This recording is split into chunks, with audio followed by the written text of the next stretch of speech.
नमस्कार और आज के इस खास विश्लेषण में आपका स्वागत है।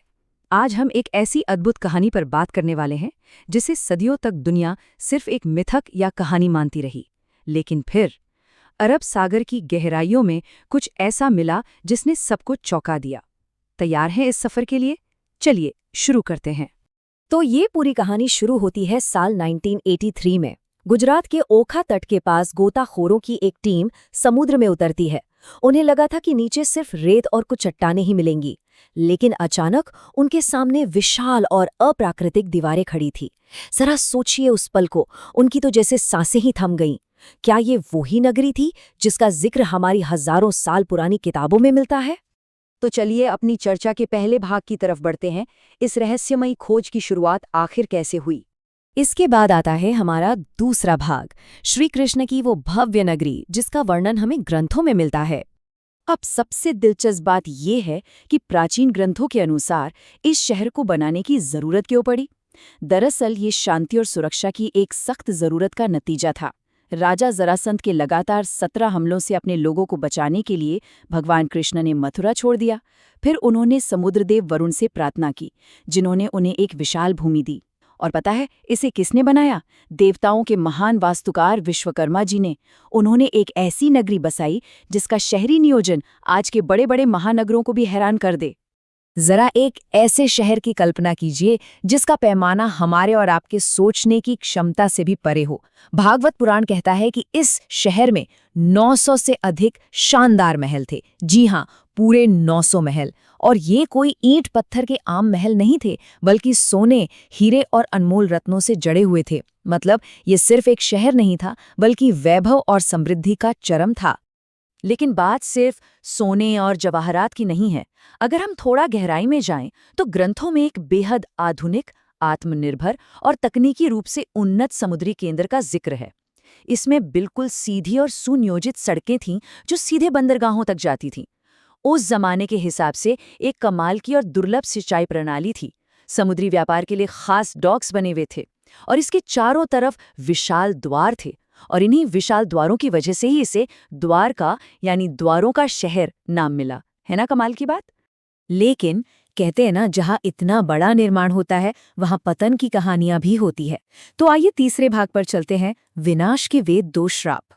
इतनी भव्यता होने के बावजूद इस राजवंश का अंत मानवीय दुख और अहंकार की वजह से हुआ। यहाँ मुख्य रूप से 2 श्रापों का जिक्र आता है। एक तरफ महाभारत युद्ध के बाद अपने बेटों को खो चुकी एक दुखी माँ गांधारी का श्राप था कि कृष्ण का राजवंश भी वैसे ही नष्ट हो जाएगा जैसे उनका हुआ। और दूसरी तरफ कृष्ण के पुत्र सांब ने शक्ति के अहंकार में आकर ऋषियों का मजाक उड़ाया। इससे क्रोधित होकर ऋषियों ने श्राप दिया कि वह विनाश के एक हथियार को जन्म देगा। इन्हीं 2 घटनाओं ने इस भव्य नगरी के अंत की उल्टी गिनती शुरू कर दी। अब इस घटनाक्रम को देखिए, ये किसी रहस्यमयी फिल्म की कहानी जैसा लगता है। शाप के कारण सांब ने एक लोहे के मूसल को जन्म दिया। राजा उग्रसेन ने तुरंत उस मूसल को पीसकर समुद्र में फेंकने का आदेश दिया ताकि खतरा टल जाए। लेकिन समुद्र में एक विशाल मछली ने उस लोहे के चूर्ण को निगल लिया। बाद में वही मछली मछुआरों के जाल में फंसी और उस लोहे का बचा हुआ हिस्सा जरा नाम के एक शिकारी के पास पहुंच गया। अंततः उसी शिकारी ने उस लोहे से एक बेहद घातक तीर बनाया। पूरा का पूरा चक्र कैसे घूमा, ये देखना सच में हैरान करने वाला है। समय के साथ शहर में नैतिक पतन शुरू हुआ, जिसके कारण प्रभास पाटन में राजवंश आपस में ही लड़कर खत्म हो गया। और इसका चरम तब आया जब उसी शिकारी जरा ने गलती से श्री कृष्ण को वो घातक तीर मार दिया। जैसे ही उनके जाने का समय आया, प्राचीन अभिलेख कहते हैं कि समुद्र ने अचानक अपना उग्र रूप लिया और इस पूरी की पूरी शानदार नगरी को हमेशा के लिए अपने अंदर निगल लिया। तो अब कहानी वापस आधुनिक युग में आती है। हमारा चौथा भाग, डॉक्टर SR राव का ऐतिहासिक संघर्ष। भारतीय समुद्री पुरातत्व के अग्रदूत डॉक्टर SR राव ने एक बहुत ही साहसिक कदम उठाया। उन्होंने इन प्राचीन महाकाव्यों को सिर्फ परियों की कहानी मानने से साफ इनकार कर दिया। उन्हें दुनिया भर से भारी संदेह का सामना करना पड़ा, लेकिन उन्होंने इन ग्रंथों को एक ऐतिहासिक ट्रेजर मैप की तरह इस्तेमाल किया। उनका बिल्कुल स्पष्ट मानना था कि ये ग्रंथ सिर्फ धार्मिक किताबें नहीं हैं, बल्कि हमारे ऐतिहासिक दस्तावेज हैं। और आपको जानकर हैरानी होगी कि उनका ये विश्वास बिल्कुल सही साबित हुआ। जरा इस तुलना को देखिए। पौराणिक दावा था कि ये एक विशाल बंदरगाह शहर था जिसमें बड़ी रक्षात्मक दीवारें और उन्नत नेविगेशन सिस्टम था। और पुरातात्विक खोज में क्या मिला? गोताखोरों ने पानी के गहरे अंदर 560 मीटर लंबी पत्थर की दीवारें, इमारतों के खंभे और बिल्कुल उन्नत 3 छेद वाले पत्थर के लंगर खोज निकाले। जो चीजें कभी सिर्फ प्राचीन पन्नों पर लिखी थीं, वे अब अरब सागर के तल पर एक ठोस वास्तविकता बनकर सामने आ गई थीं। लेकिन ये सफर बिल्कुल भी आसान नहीं था। 1980 के दशक में जब ये जांच शुरू हुई तो सबसे बड़ी चुनौती थी पैसों की भारी कमी। शुरुआत केवल 800 रुपए से हुई थी। सोचिए, कोई आधुनिक सोनार नहीं था, कोई अंडर वाटर रोबोटिक्स नहीं था। उन्हें पूरी तरह से मैनुअल डाइविंग और स्थानीय मछुआरों की छोटी नावों पर निर्भर रहना पड़ा। और तो और दुनिया भर के इतिहासकार भी लगातार उन पर सवाल उठा रहे थे।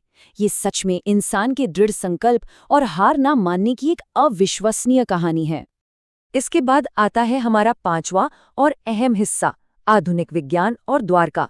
अब देखते हैं जब टेक्नोलॉजी इसमें शामिल हुई तो क्या कमाल हुआ। जब हम 21वीं सदी में आते हैं तो तस्वीर और भी साफ होने लगती है।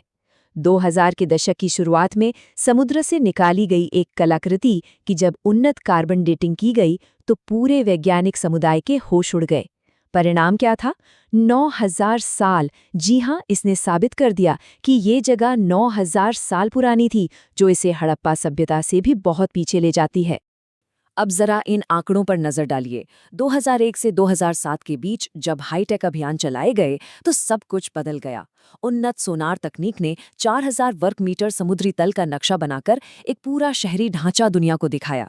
सब बॉटम प्रोफाइलर ने समुद्र के नीचे दबे चूना पत्थर के ब्लॉक्स ढूंढ निकाले, जिससे साबित हुआ कि ये प्राकृतिक चट्टानें नहीं बल्कि इंसानों द्वारा बनाई गई संरचनाएं थीं। कार्बन डेटिंग ने टेराकोटा सील और लकड़ी का विश्लेषण करके इनकी उम्र 5000 से 9000 साल पुरानी बताई। इन पक्के वैज्ञानिक सबूतों ने सारी बहस ही खत्म कर दी। अब एक बड़ा सवाल ये उठता है कि इतना आधुनिक और पूरा का पूरा शहर आखिर डूबा कैसे? यहीं पर विज्ञान हमारी मदद करता है। वैज्ञानिकों ने समुद्र स्तर वृद्धि सिद्धांत यानी सी लेवल राइज थ्योरी का सहारा लिया। ये एक ऐसी प्राकृतिक घटना है जहां जलवायु में बदलाव के कारण दुनिया भर के महासागरों का जल स्तर काफी बढ़ जाता है और किनारे की जमीनें पानी में डूब जाती हैं। इस टाइमलाइन को समझना बहुत जरूरी है। शोधकर्ताओं ने 20,000 साल पहले के समुद्र स्तर का एक बेसलाइन डेटा तैयार किया। उन्होंने पाया कि 11,000 साल पहले समुद्र का स्तर आज के मुकाबले लगभग 25 मीटर कम था। लेकिन करीब 5000 ईसा पूर्व के आसपास दुनिया भर के समुद्रों के स्तर में अचानक और बहुत भारी वृद्धि हुई, जिससे भयंकर तटीय बाढ़ आई। और सबसे चौंकाने वाली बात क्या है?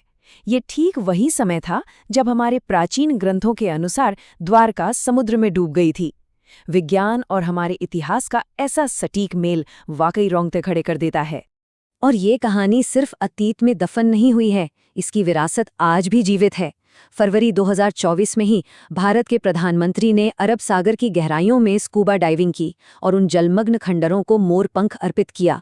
ये सिर्फ एक कदम नहीं था, बल्कि ये हमारे इतिहास और हमारी विरासत के उस अद्भुत संगम का सम्मान था जो आज भी लहरों के नीचे मौजूद है।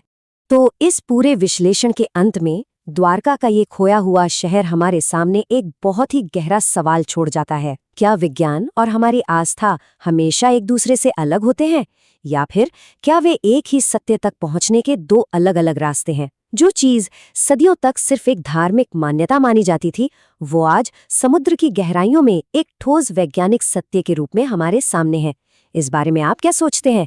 इस चर्चा में हमारे साथ जुड़ने के लिए आपका बहुत बहुत धन्यवाद।